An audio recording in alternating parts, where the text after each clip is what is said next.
আজকে রান্না হচ্ছে পাট শাক এবং ঢ্যাঁড়স দিয়ে মাছ। প্রথমত আমি পাট শাকের উপকারিতা নিয়ে কিছু কথা বলি। পাট শাক হচ্ছে খাবার রুচি বাড়ায়। ভিটামিন সি এবং ক্যারোটিন আছে যা মুখে ঘা হতে দেয় না। আবার রাতকানা রোগ প্রতিরোধ করার ক্ষমতা বাড়ায়। কোষ্ঠকাঠিন্য দূর করতে সহায়তা করে। বাত ব্যথা প্রতিরোধ করে।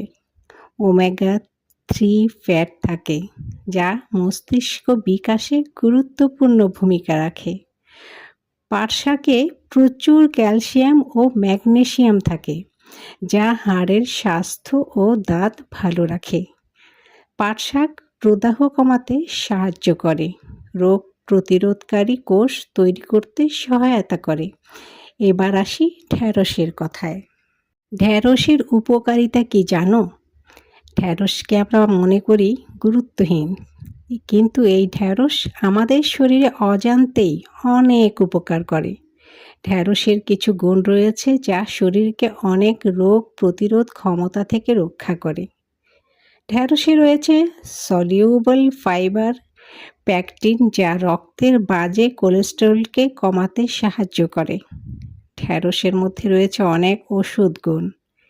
এর মধ্যে রয়েছে আঁশ, ভিটামিন এ, অ্যান্টিঅক্সিডেন্ট। এটি রোগ প্রতিরোধ ক্ষমতা বাড়ায়, শ্বাসকষ্ট প্রতিরোধ করে। এছাড়া রয়েছে আরও অনেক গুণ।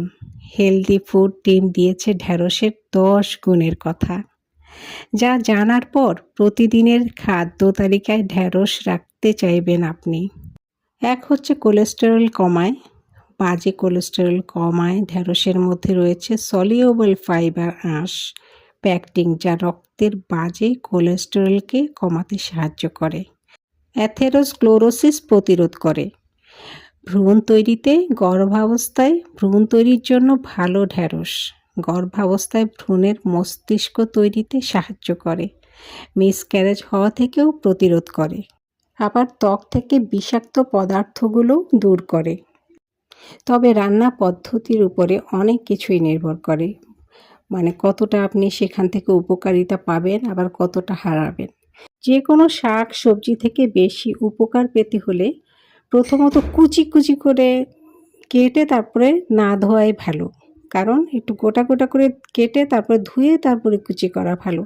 এতে পুরো উপাদানটা পাওয়া যায়। যেমন এই যে ঢ্যাঁড়সটা আমি বেশি সেদ্ধও করিনি, অতিরিক্ত সেদ্ধ করে ফেললে এই ঢ্যাঁড়স কিন্তু আবার খেতে একেবারেই ভালো লাগে না। শাকের ক্ষেত্রেও তাই, শাক অনেক সময় দেখা যায় যে অনেকে সেদ্ধ করে পুরো পানিটাই ফেলে দেয়, তারপরে